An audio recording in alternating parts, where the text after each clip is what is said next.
Friends, this is your e-Guru Rajesh Mistry, and I welcome you to the last chapter of this indirect speech series, indirect speech of a dialogue. ચાલો જોઈએ indirect કેવી રીતે કરવું એક ડાયલોગનું જે આપણને પરીક્ષામાં પૂછાય છે. મિત્રો, પરીક્ષામાં 4 માર્ક્સનો આપણને ડાયલોગ પૂછાવાનો છે, જેમાં આપણે અત્યાર સુધી જે 6 પ્રકારના વાક્યો જોયા એમાંથી કોઈ પણ પ્રકારનું વાક્ય તમને ત્યાં પૂછાઈ શકે. અને ડાયલોગ જ્યારે આપણે લખીએ છીએ ત્યારે આ વાક્યના નિયમો તો આપણને ઉપયોગી થવાના જ છે. સાથે સાથે ડાયલોગની કેટલીક બાબતો કઈ વિશેષ કાળજી સાથે આપણે ડાયલોગ લખીશું એ પણ આપણે હવે ડિસ્કસ કરવા જઈ રહ્યા છીએ. પણ મને લાગે છે કે જ્યારે આપણે છેલ્લી ક્ષણોમાં છીએ, અંતિમ પડાવ તરફ છીએ, ત્યારે એક ફરી નજર કરી લઈએ કે અત્યાર સુધી આપણે શું કર્યું અને શું જોયું. તો સૌ પ્રથમ આપણા બધા જ પ્રકારના જે વાક્યો છે એને શોર્ટમાં એક રિવિઝનના સ્વરૂપમાં હું તમારી સમક્ષ એને મૂકું છું. અને આ ટેબલમાં આપણે એ નિયમોને મૂકેલા છે. મને લાગે છે કે આ ટેબલ આપને ખૂબ યુઝફુલ થશે. ઇન શોર્ટ જ્યારે તમારે નજર નાખવી હોય તો આટલો ટેબલ ઉપર ચોક્કસ નજર રાખશો. બધા જ પ્રકારના વાક્યોની ઝડપથી તમે એના રિવિઝન કરી શકો. તો અહીંયા ટેબલમાં આપ જોઈ શકો છો સેન્ટેન્સ ટાઈપ. તો આપણે 6 પ્રકારના જે વાક્યો જોયા એ અહીંયા મૂકેલા છે. R verb means reporting verb. દરેક વાક્યોમાં રિપોર્ટિંગ વર્બ તરીકે અને અન્ય શબ્દોમાં શું મૂકીએ છીએ રિપોર્ટિંગ વર્બ સાથે એ અહીંયા લખેલું છે. દેન કન્જક્શન મીન્સ સંયોજક. અવતરણ ચિહ્નો દૂર કરીને એની સ્થાને આપણે કયા શબ્દોને અહીંયા મૂકતા હોઈએ છીએ એ શોર્ટમાં અહીંયા દર્શાવ્યું છે.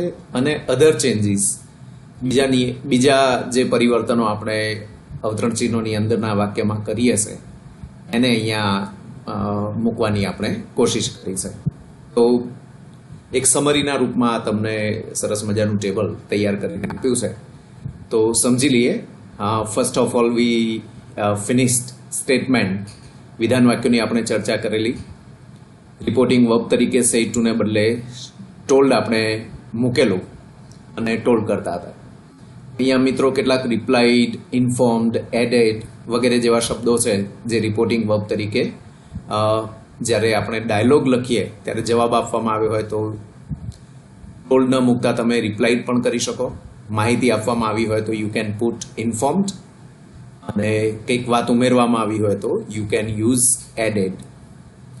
સંયોજક તરીકે કોઈ પણ પ્રકારના વિધાન વાક્યમાં ધેટ મૂકવાનું રહેશે.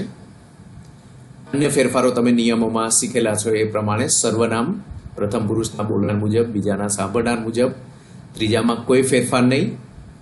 કાળ વર્તમાન કાળને ભૂતકાળમાં અને ભૂતકાળને પૂર્ણ ભૂતકાળમાં કોઈ ચેન્જ નહીં કરવો.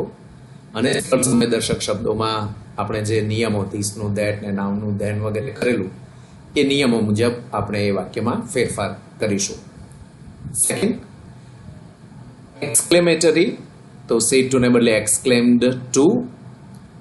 સાંભળનાર મૂકીશું. ત્યારબાદ with joy, with sorrow, with surprise, with disgust, with anger વગેરે જેવા શબ્દો એડ કરીશું. સંયોજક તરીકે આપણે ધેટ મૂકીશું. ઉદ્ગાર વાક્યનું વિધાન બનાવી અને અન્ય બધા જ ફેરફારો વિધાનના નિયમો મુજબ આપણે કરીશું.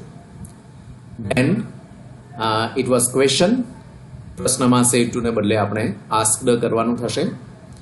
If it is WH question then you should use the same WH question as the conjunction. સંયોજક તરીકે જે વાક્યની શરૂઆતમાં WH શબ્દ આપ્યો છે એ શબ્દનો તમારે કંજક્શન તરીકે ઉપયોગ કરવાનો રહેશે. મતલબ કોઈ વધારાનું સંયોજક મૂકવાનું નથી.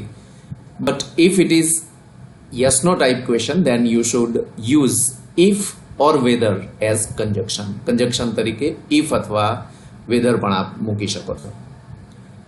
પ્રશ્નાર્થનું પણ આપણે વિધાન વાક્ય બનાવીશું અને અન્ય બધા જ ફેરફારો વિધાન વાક્યના નિયમો મુજબ આપણે કરીશું. Then we finished imperative. આજ્ઞાર્થ વાક્યો. આજ્ઞાર્થ વાક્યોમાં ઘણા બધા રિપોર્ટિંગ વર્બ આવી શકે. એમાંથી તમારે કોઈ પણ એક વાક્યના ભાવ મુજબ મૂકવાનું રહે. Suppose if it is request then you should put requested. હુકમ હશે તો તમારે ઓર્ડર કરવાનું હશે સેડ ટુ નું. ચેતવણી હશે તો વોર્ન, સલાહ હશે તો એડવાઇસ, સૂચના છે તો સજેસ્ટેડ, સૂચના હોય તો ઇન્સ્ટ્રક્ટેડ, કંઈ ન લાગુ પડે તો યુ કેન યુઝ આસ્ક્ડ. સંયોજક તરીકે ટુ વાળું ક્રિયાપદ, અને if it is negative sentence starting with don't, then you should put not plus infinitive, એટલે નોટની સાથે ટુ વાળું ક્રિયાપદ સંયોજક તરીકે મૂકવાનું રહે. આજ્ઞાર્થ વાક્યોમાં કાળ બદલતા નથી, અન્ય બધા જ ફેરફારો વિધાનના નિયમો મુજબ કરવાના રહેશે. ત્યાર પછી આપણે શીખ્યા હતા લેટ્સ અથવા લેટથી શરૂ થતા વાક્યો. તેમાં બે પ્રકારે આપણે એની ચર્ચા કરેલી. જો વાક્ય લેટ્સથી શરૂ થતું હોય તો સેડ ટુ ને બદલે પ્રપોઝડ ટુ. એમાં લેટ્સ કાઢી નાખી સંયોજક તરીકે ટુ વાળું ક્રિયાપદ, નકાર હોય તો નોટ ટુ વાળું ક્રિયાપદ. કાળ નહીં બદલીએ, અન્ય ફેરફારો વિધાન મુજબ કરીશું. પણ લેટ્સ સિવાયના જે વાક્યો છે જે વિનંતી દર્શાવતા હોય છે તો લેટની સાથે સેડ ટુ ને બદલે આપ રિક્વેસ્ટેડ મૂકી શકો. સંયોજક તરીકે ટુ લેટ અથવા નોટ ટુ લેટનો યુઝ કરી શકાય. એમાં પણ આપણે કાળ નહીં બદલીએ, અન્ય ફેરફારો વિધાન મુજબ કરીશું. અને at last we learned optative sentences. એટલે આપણે શુભેચ્છાવાળા વાક્યો શીખ્યા હતા. લગભગ એમાં માત્ર આપણે રિપોર્ટિંગ વર્બ સેડ ટુ ને બદલે suppose it is wish, then you should use વિશ્ડ. Thank you વગેરે કહેલું હોય તો થેન્કડ ને રિપોર્ટિંગ વર્બ તરીકે મૂકીએ છીએ. ઇફ ઇટ ઇઝ વેલકમ તો સેડ ટુ ને બદલે વેલકમ્ડ. અને if it is congratulation, then you should use congratulated as reporting verb. Sad to ને બદલે આવા રિપોર્ટિંગ વર્બ મૂકવાના રહે. અને એની સાથે ગુડ મોર્નિંગ વગેરે જે શબ્દો હોય એમના એમ તમારે મૂકવાના રહેશે. તો મિત્રો, સમરીમાં તમને ખ્યાલ આવી ગયો કે જે આપણે આટલી મહેનત કરી એનું આ એક સમરાઇઝ ફોર્મ છે. અને બસ આટલું જ વારંવાર આપણે જોવાનું છે, જેથી કરીને મને લાગે છે કે કંઈ નિયમ જશે નહીં અને ખૂબ સારી રીતે આપણે વારંવાર આ કોઠા ઉપરથી રિવિઝન કરી શકીશું. તો હવે તમારી પાસે 20 તૈયાર છે અને બસ હવે સમિંગ અપ, છેલ્લે આ બધામાંથી કંઈક પણ તમને પૂછાશે એક ડાયલોગના સ્વરૂપમાં. તો તમારે ડાયલોગમાં કેટલીક વિશેષ કાળજી પણ રાખવી પડશે આ નિયમો ઉપરાંત. તો એ કઈ કાળજી રાખીએ એની હવે વાત કરીએ. તો આપણે એને ફકરાના નિયમો કહીએ. નિયમો આપણે ઝડપથી વિચારી લઈએ. તો મિત્રો, અહીંયા આપણે અત્યાર સુધી જે વાક્યો જોયા દરેક વાક્યમાં લગભગ બોલનાર સાંભળનાર આપણે મૂકેલો હતો. પણ ફકરામાં કદાચ શક્ય બને બધા વાક્યોમાં બોલનાર સાંભળનાર ન હોય તો સૌ પ્રથમ દરેક વાક્યનો બોલનાર સાંભળનાર નક્કી કરી દેવો અને દરેક વાક્યમાં બોલનાર સાંભળનાર આપણે લખીશું. કેટલીક વખતે સાંભળનાર ન લખો તો ચાલી શકે, પણ શરૂઆતમાં એ લખવું અવશ્ય હોય છે. બીજી બાબત, એક જ બોલનાર જ્યારે એક કરતાં વધારે વાક્યો બોલતો હોય અને બીજું વાક્ય વિધાન વાક્ય હોય તો પ્રથમ વાક્ય એના નિયમ પ્રમાણે ફેરફાર કરી અને બીજા વાક્યને પહેલા વાક્યને અંતે આપ એન એડેડ ધેટ કરીને બીજું વાક્ય વિધાન છે એનું ઇન્ડિરેક્ટ કરી શકો. જો બીજું વાક્ય પ્રશ્નાર્થ હોય તો એન્ડ આસ્ક્ડ એવું આપણે મૂકી શકીએ. જો કોઈ પ્રશ્નના જવાબમાં વિધાન વાક્ય બોલાયું હોય તો રિપોર્ટિંગ વર્બ તરીકે સેડ ટુ ને બદલે રિપ્લાઇડ કે આન્સર્ડ આપણે મૂકી શકીએ. જો એક જ જણ બે વાક્યો બોલ્યો હોય અને બંને વાક્યો જો પ્રશ્નાર્થ હોય તો પહેલા વાક્યમાં તો તમે આસ્ક્ડ કરશો, પ્રથમ વાક્યને અંતે બીજું પણ પ્રશ્નાર્થ છે એટલે એન્ડ આસ્ક્ડ અગેન એવા શબ્દો આપ મૂકી શકશો. જો કોઈ પ્રશ્નના જવાબમાં યસ અને નો જેવા ટૂંકમાં જવાબ અપાયા હોય તો બોલનાર મૂકી, જો યસ હોય તો રિપ્લાઇડ ઇન પોઝિટિવ અને નો હોય તો રિપ્લાઇડ ઇન નેગેટિવ આપણે મૂકી શકીએ. જો કોઈ જવાબ ટૂંકમાં આપવામાં આવ્યો હોય, કોઈ પણ પ્રશ્નનો જવાબ શોર્ટમાં આન્સર હોય, શોર્ટ આન્સર હોય તો તેનું યોગ્ય વાક્ય બનાવી અને અર્થપૂર્ણ વાક્ય બનાવ્યા પછી જ એનું ઇનડાયરેક્ટ કરવાનું રહેશે. એ જ રીતે જો ટૂંકમાં કોઈ પ્રશ્ન પૂછાયો હોય, હુ, વોટ, વાય, સિમ્પલી એટલા પ્રશ્નો એ પ્રકારના શોર્ટ પ્રશ્નો પૂછાયા હોય તો પણ એનું આખું અર્થપૂર્ણ પ્રશ્નાર્થ વાક્ય બનાવી અને ત્યારબાદ જ એનું ઇનડાયરેક્ટ કરવાનું રહેશે. જો કોઈ વાક્યમાં સર કે મેડમ જેવા શબ્દો વપરાયા હોય તો બોલનાર પછી સર કે મેડમ જેવા શબ્દો દૂર કરીશું, પણ બોલનાર પછી આપણે વિથ રિસ્પેક્ટ એવા શબ્દો મૂકી શકીએ. આપણા નિયમો પ્રમાણે જે રિપોર્ટિંગ વર્બ મૂક્યા એ સિવાય પણ વાક્યના ભાવ મુજબ અન્ય રિપોર્ટિંગ વર્બ મૂકી શકાય. દાખલા તરીકે આમંત્રણ આપવાની વાત હોય તો સેડ ટુ ને બદલે આપ ઇન્વાઇટેડ. માહિતી કોઈમાં આપવામાં આવી હોય તો you can put or you can use informed. વિનંતી વધારે પડતી કરવામાં આવી હોય તો you can use begged. Enquiry હોય તો યુ કેન યુઝ ઇન્ક્વાયર્ડ. તો સેડ ટુ ને બદલે જેવો વાક્યનો ભાવ છે એવા તમે રિપોર્ટિંગ વર્બ મૂકી શકો છો. અને લાસ્ટમાં ફકરાના મૂળ ભાવને રજૂ કરવો અને સમગ્ર સંવાદને આપણે ફકરાના સ્વરૂપમાં લખીશું. તો આ કેટલીક વિશેષ કાળજી છે જે આપણે જ્યારે ડાયલોગ લખીશું ત્યારે રાખવાની થશે. તો એની આગળના નિયમો પ્લસ અહીંયા જે આપણે ડાયલોગના નિયમો શીખ્યા, વિશેષ કાળજી રાખવાની જે બાબતો શીખ્યા એ કાળજી રાખીશું તો મને લાગે છે કે તમને ડાયલોગ લખવામાં કોઈ તકલીફ નહીં પડે. So are you ready guys? Let's go for the dialogues. Okay, here it is. પરીક્ષામાં આ પ્રકારની એક સૂચના હશે, turn the following dialogue into indirect speech. આવો નાનો લગભગ 3 થી 4 લાઈનનો એક પેરેગ્રાફ આપને પૂછાશે અને એ પેરેગ્રાફનું આપણે ઇનડાયરેક્ટ કરવાનું રહેશે. For example, shall we go to Mount Abu next week? અહીંયા નોંધીએ કે આરવ બોલે છે, said Aarav. Wow, what a nice idea it is, said Kadam. તો કદમ અને આરવ વચ્ચેનો કંઈક ડાયલોગ છે એવું આપણને સમજાય છે. Shall we go by bus or by train? Kadam કહે છે કે ભાઈ આપણે બસમાં જઈશું કે ટ્રેનમાં. આરવ આન્સર, આરવે જવાબ આપેલો છે બાય નાઇધર, બેમાંથી એકેમાં નથી જવું. Let's go by a car. ચાલો આપણે કારમાં જઈએ. તો તૈયાર છો ને? Let's go. તો પહેલું વાક્ય કોણ કોને કહે છે વિચારી લઈએ. તો આરવ બોલે છે અને કદમ સાંભળે છે. ક્વેશ્ચન છે એટલે એના નિયમો આપણે બધા જ મનમાં વિચારી અને એનું પ્રશ્નના નિયમો પ્રમાણે એનો ફેરફાર કરવાનો રહેશે. You can see here, Aarav sad to ને બદલે ક્વેશ્ચન છે એટલે આસ્ક્ડ કદમ. WH પ્રશ્ન નથી, યસ નો ટાઈપ ક્વેશ્ચન છે એટલે આપણે સંયોજક તરીકે ઇફ મૂકીએ. You can use whether also. If મૂકીએ. પ્રશ્નાર્થ વાક્યનું વિધાન બનાવવાનું. શેલ વીનું વિધાન થાય વી શેલ. વિધાન થયા પછી એમાં જે વિધાનના નિયમો પ્રમાણે આપણે ફેરફાર કરીએ. વીનું અહીંયા ધ્યેય થશે. શેલ અને વિલ બંનેનું આપણે વુડ કરતા હોઈએ છે એટલે વુડ કર્યું છે. ગો એની પહેલા વુડ છે એટલે ક્રિયાપદનું એની સાથે આપણે મૂળરૂપ ગોનું ગો રાખ્યું છે. ટુ માઉન્ટ આબુ અને લાસ્ટ છે નેક્સ્ટ વીક, તો આપણે એનું કર્યું છે ધ ફોલોઈંગ વીક. તો બિલકુલ સિમ્પલી પ્રશ્નના નિયમો મુજબ જ પહેલા વાક્યને આપણે બનાવ્યું છે. Now let's see the second sentence. Wow, what a nice idea it is. વિચારો કયા પ્રકારનું વાક્ય છે? Yes, it is an exclamatory sentence. Wow ઉપરથી આપણને ખબર પડે અને ઉદ્ગાર ચિહ્નો ઉપરથી ખબર પડે. કદમ બોલે છે, આરવને જણાવે છે. નિયમો યાદ કરી લઈએ કે બી સેડ ટુ ને બદલે એક્સક્લેમ ટુ, સાંભળનાર, વિથ જોય વગેરે જેવા શબ્દો. સંયોજક તરીકે ધેટ. ઉદ્ગારનું વિધાન બનાવવું અને વિધાન મુજબ ફેરફાર કરવાનું.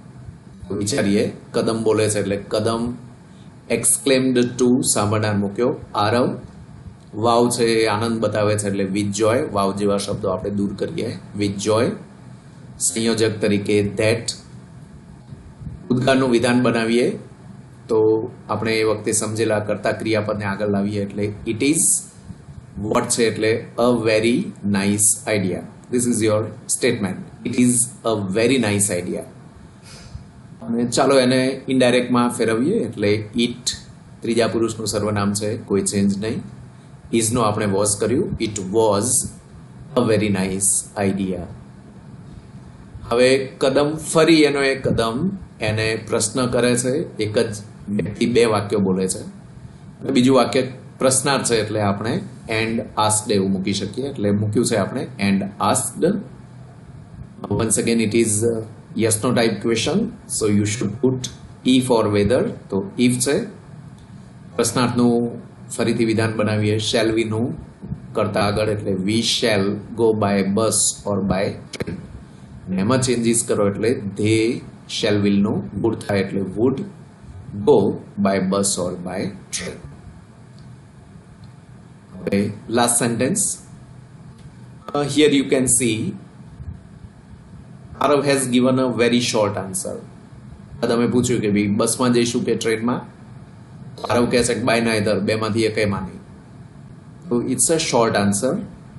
તો આપણે નિયમોમાં શીખ્યા કે ભાઈ જો ટૂંકમાં જવાબ આપવામાં આવ્યો હોય તો એનું પૂર્ણ વાક્ય બનાવવું અર્થપૂર્ણ, અને ત્યારબાદ જ એમાં એનું ઇનડાયરેક્ટ કરવું. અને એ માટે હંમેશા ઉપરનો પ્રશ્ન વિચારવાનો અને એનું આખા વાક્યમાં આપણે કેવી રીતે જવાબ આપીએ એ વિચારીશું. તો shall we go by bus or by train? તો નેચરલી એને કહ્યું છે કે we shall go by neither. આપણે બેમાંથી એકમાં નહીં જઈએ. આવું એનું વિધાન હોય અને એ જવાબમાં બોલે છે એટલે આપણે વિધાન વાક્ય હોવા છતાંય આરવ સેડ ટુ ને બદલે રિપ્લાઇડ આપ મૂકી શકો. રિપ્લાઇડ હિમ સંયોજક તરીકે that they would go by neither. by neither નું આપણે આખું વાક્ય બનાવી ઇનડાયરેક્ટ કર્યું છે. હવે એ જ આરવ બીજું વાક્ય બોલે છે જે દરખાસ્ત સૂચવતું છે, પ્રપોઝલ વાળું વાક્ય છે. તો આપ આ રીતે મૂકી શકો. એન્ડ પ્રપોઝડ ટુ ગો એ સંયોજક છે લેટ્સ કાઢીને બાય અ કાર. તો આ રીતે અહીંયા આપ નિયમો યાદ હશે તો ચોક્કસ આ પ્રમાણે એનું ઇનડાયરેક્ટ કરી શકશો. ફરી એક પેરેગ્રાફ લઈએ. Teacher said why are you disturbing the class Bhavya? Bhavya I didn't do anything sir. Teacher, you idiot, don't tell lies. Bhavya is a naughty student. Bhavya said, I am not telling lies sir. You can ask anybody.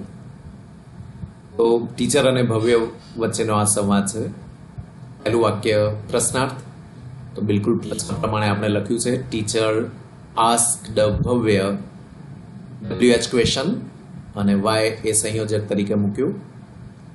R you disturbing એનું વિધાન you are disturbing. ફેરફાર કરીએ he was disturbing the class. Bhavya જવાબ આપે છે એટલે sad to ને બદલે આપ રિપ્લાઇડ મૂકી શકો. એટલે ભવ્ય રિપ્લાઇડ ધ ટીચર. હા, હવે સર શબ્દ છે એટલે આપ સાંભળનાર પછી આવું મૂકી શકો વિથ રિસ્પેક્ટ. તો જોઈ શકો છો ભવ્ય replied the teacher with respect. સંયોજક તરીકે ધેટ આવે એટલે ધેટ મૂક્યું. આઈ ડીડન્ટ ડુ એનીથિંગ એનું આપણે ઇનડાયરેક્ટ કરીએ એટલે હી ડીડ નોટનું પૂર્ણ ભૂતકાળમાં લઈ જઈએ એટલે હેડ નોટ. એની સાથે પાસ્ટ પાર્ટિસિપલ ડન એનીથિંગ. હવે ત્રીજા વાક્યમાં આપ જોઈ શકો છો ટીચર એને ઇડિયટ કહે છે કે ભાઈ ઇડિયટ ડોન્ટ ટેલ લાઈઝ, તું જૂઠું ના બોલીશ. આ પ્રકારના શબ્દોથી આપણે આવા કોઈ સંબોધન આ રીતનું કરવામાં આવ્યું હોય તો આપણે લખી શકીએ કોલિંગ હિમ એન ઇડિયટ. એને ઇડિયટ કહીને the teacher asked him not to tell lies. બીજી રીતે કરવું હોય તો the teacher called him an idiot. ટીચરે એને ઇડિયટ કહ્યો and asked him not to tell lies.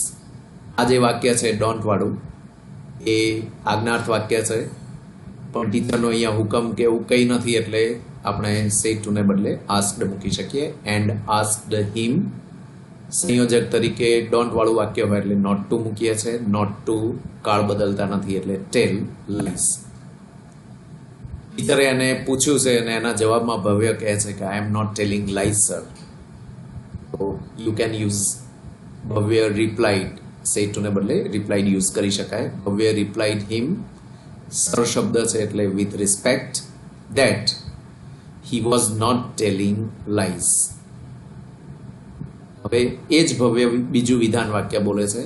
એક જ જણ બંને વિધાન વાક્યો બોલતો હોય ત્યારે આપ વચ્ચે એન્ડ એડેડ ધેટ મૂકી શકો. એટલે આપ જોઈ શકો છો and added that he could ask anybody.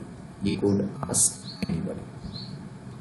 તો બે પેરેગ્રાફ આપણે અહીંયા શીખ્યા અને નમૂનાના આપની સમક્ષ સ્ક્રીન ઉપર એને વારંવાર જોઈ શકો છો. સો મને લાગે છે કે હવે આપના માટે ડાયલોગ ઘણો બધો સરળ રહેશે. આશા રાખું કે આ જ રીતે આપ ઘણા બધા ડાયલોગ્સની એક્સરસાઇઝ કરશો. મિત્રો, 1-2 ડાયલોગ ઉપરથી અથવા 1-2 આવા સેમ્પલ નમૂના જોઈ અને આપ નહીં કરી શકો, એટલે વધારે પ્રેક્ટિસ માટે હું ઘણા બધા પેરેગ્રાફ અહીંયા આપની સમક્ષ મૂકું છું. ચોક્કસ આપે એના વિશે વિચારશો અને ચોક્કસ એ પેરેગ્રાફ અને એ ડાયલોગ છે એનું ઇનડાયરેક્ટ કરવાની કોશિશ કરશો. Remember, practice max main perfect. હંમેશા પ્રેક્ટિસ જ આપણને પરફેક્ટ બનાવે છે. So please don't forget to do the practice. એને છોડશો નહીં, એ તમારી જાતે કરવાના જ છે. ઘણા બધા પેરેગ્રાફ અહીંયા. So are you ready? Let's go.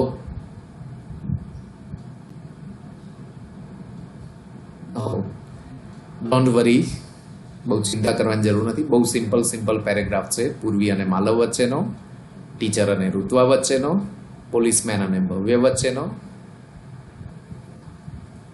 ત્યારબાદ બે બીજા પેરેગ્રાફ છે,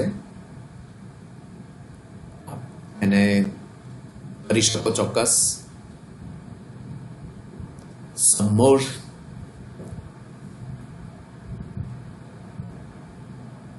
Okay. Still more.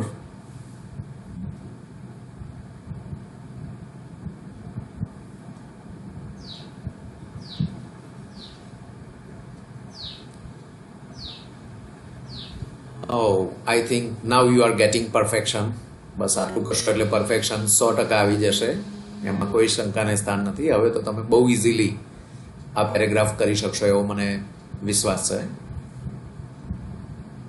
એકાદ બે હજી કરી લઈએ.